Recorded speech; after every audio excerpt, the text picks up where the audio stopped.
Hi, I'm Demby, and I help take the mystery out of perimenopause and midlife, putting the power of healing back in your hands. A lot of women are concerned about weight gain in perimenopause. There are some also that struggle with putting weight on or keeping it on. So in this video, I'm going to share my top tips for managing and maintaining a safe and healthy weight for you during this rite of passage. Perimenopause is a very powerful rite of passage. So a lot of our unresolved emotional trauma and of course the relationship that we've had with our body up until this point, until this age, this is where everything comes up and out, including the things that we've put into our bodies when we were younger. Things, for example, that were injected into us, the contraceptive pill, anything that was inserted as some sort of reproductive device, and of course the common toxins that are found in water and foods nowadays. So most of us know that alcohol is not a good thing for us.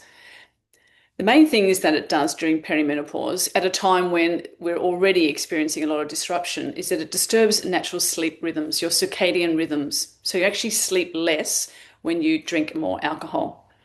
It also can worsen night sweats and hot flashes because it's changing how your metabolism is needing to function, obviously digesting food and then also processing all the excess sugar and other toxins that are in whichever alcoholic beverage that you are drinking. Things like night sweats and hot flashes can worsen because the fire element is being agitated, and that messes around with your internal thermostat. And because alcohol is essentially sugar, then if you're a diabetic or you have issues with sugar, that you know that it makes you hyperactive, then that's going to exacerbate those conditions as well. Something that worked for me when I was moving through perimenopause was actually reducing my meals. So I focused on just having a big hearty breakfast and also a good lunch. By the time I got to the afternoon and the evening, I actually wasn't hungry because I'd already filled myself up correctly during the day, and I was hydrating regularly as well. So you might want to play with either just really reducing your dinners as far as just like having a bone broth or a vegetable soup, for example, or you might want to play with fasting temporarily overnight. So making your last meal of the day around about 5 or 6 or even 7 p.m., just depending on family circumstances, and then going to bed fasting whilst you sleep. So that takes the stress out of having to consciously fast during the day, and your mind is at rest and your body is replenishing itself. And that can be really beneficial for your metabolism as well. Fasting like this overnight and any type of fasting actually helps to alleviate cravings, so it balances out your appetite and also regulates blood sugar levels. So essentially what that means is that having an early meal or a very light dinner helps to curb cravings and also reduce your temptation for snacking. And the metabolism peaks during the yang hours. So at 3 o'clock, 3 p.m. in the afternoon, this is when we shift from yang to yin. So that makes sense energetically as well, that we're slowing down, that we're going inwards, that we're not continuing the pace of absorbing and ingesting and taking on stuff as we have been during the day. And that will help you align with your circadian rhythm much better. So a big part of my work is teaching women especially how to align with the Chinese body clock. So the best time to have breakfast is between 7 a.m. and 9 a.m. That's when your stomach meridian about processing and digestion is at its peak. So anything that you put in as fuel at that time will move into the spleen time from 9 a.m. to 11 a.m. to be processed correctly and then transported as nutrients and energy throughout your body. Lunch then can be anywhere between 11 a.m. and 1 p.m. when the heart fire is rising and at its peak. So anything that you eat at that time is going to be processed efficiently because your digestive fires are firing quite literally. I would suggest at this time as well that you avoid cold, raw and iced foods. They tend to agitate the gallbladder, and that's the channel of control and structure. And if it gets too rigid, then we can become very fixated and compartmentalized. So unless you're doing a specific raw diet under the guidance ideally of a naturopath or a nutritionist, general rule of thumb is to avoid cold, iced and raw foods, particularly during this lunchtime phase. Yes, we need to be hydrated, and 6 to 8 glasses, that might work for some people, it may not work for others. Depends on the quality of water that you're drinking as well. A little dash of salt and making sure it's structured and filtered water, not tap water, is ideal. But also the time out after lunch which the Europeans have still got down pat. Like having a nana nap or going for a gentle walk, lying in the sun, meditating, really important. It just allows the body to process and integrate the information and the intelligence of whatever it is that you've ingested. And that in itself is like a little mini fast if you pause and rest and allow yourself to sync with the Chinese body clock. So as I mentioned before, fasting has many benefits. Primary ones is that it helps to reduce inflammation, which is a main precursor for disease or imbalances, health issues. It helps to stabilize blood sugar levels, therefore improves your sleep, stimulates digestion, and helps to reduce abdominal fat. Now, in between fasting, whether you're doing it during the day or choosing to do an overnight fast, always make sure that you're eating enough protein. And of course, if you're not sure what you're doing, consult with your preferred health practitioner. Another thing that's really great for the metabolism is rebounding.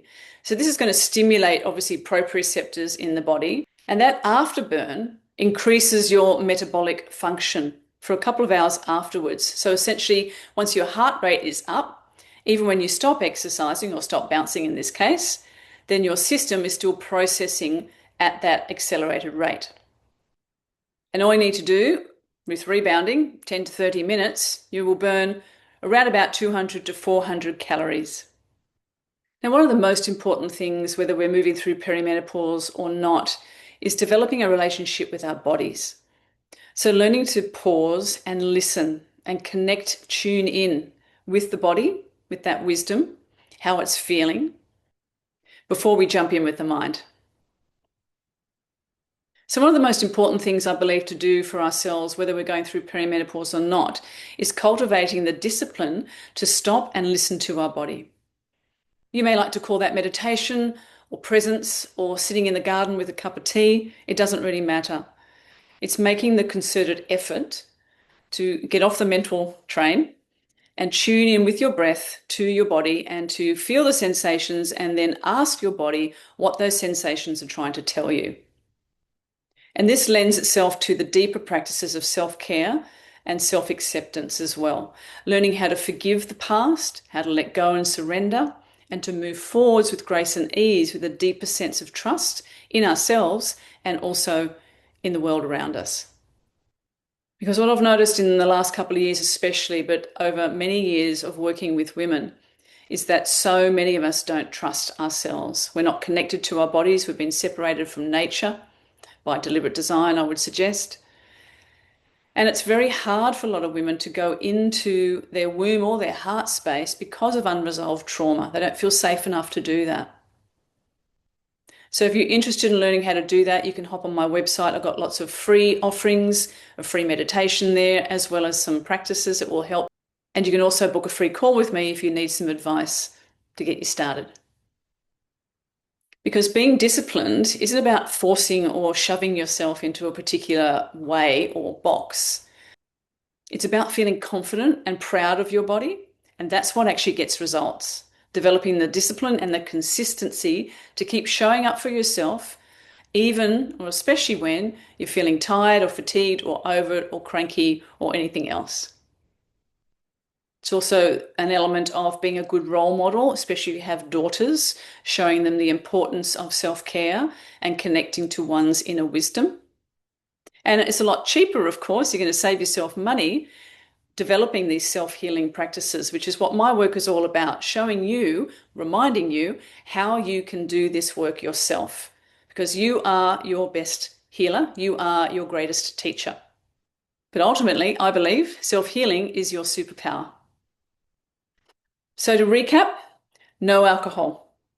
Or if you have to have it, of course, preservative-free, organic, and in moderation. Early, light, or no dinners at all. Aligning yourself with the Chinese body clock, so becoming aware of the windows during the day that stimulate each meridian pair. And you can visit my website again for my ebooks on that and also a free tracker to get you started. Fasting overnight, just to get used to it. You can always stop if it doesn't work for you. Rebounding and talking to your body, honoring and respecting her. Do all these with consistency and compassion, and your body will find her natural weight during perimenopause and beyond. I'll see you in the next video.